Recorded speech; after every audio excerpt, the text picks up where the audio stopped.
ಭಾಷೆಗೆ ಅವಕಾಶ ಕೊಟ್ಟಿದ್ದೀವಿ.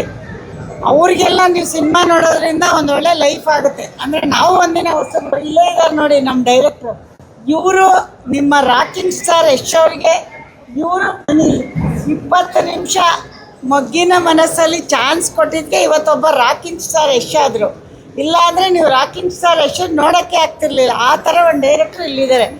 ಅದೇ ಥರ ನಾವೇನಾದರೂ ಕನ್ನಡ ಇಂಡಸ್ಟ್ರಿಗೆ ವಾಪಸ್ ಕೊಡಬೇಕು ಅಂದರೆ ನೀವೆಲ್ಲ ಬಂದು ಥಿಯೇಟ್ರಿಗೆ ಬಂದು ಕನ್ನಡ ಸಿನಿಮಾನ ನೋಡಬೇಕು, ನೋಡಿ ರಿಸಲ್ಟ್ ಹೇಳಬೇಕು.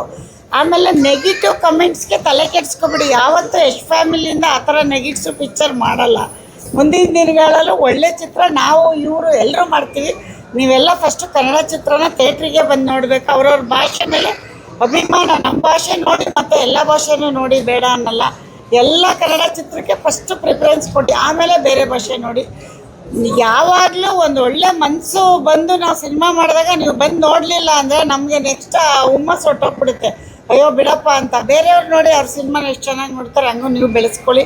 ಎಲ್ಲ ಭಾಷೆನೂ ನೋಡಿ, ಇಲ್ಲಿ ಎಲ್ಲ ಭಾಷೆಯವರು ಇರ್ತಾರೆ, ಹಂಗಂತ ಯಾರು ಬೇಜಾರು ಮಾಡ್ಕೊಬಿಡಿ. ನಾವು ಎಲ್ಲ ಭಾಷೆ ನೋಡೋಣ, ಅವರು ನಮ್ಮ ಭಾಷೆ ನೋಡೋ ಥರ ಹೇಳ್ಕೊಡೋಣ ಅಂತ ಕೇಳ್ತೀನಿ. ಇಷ್ಟೇ. Thank you.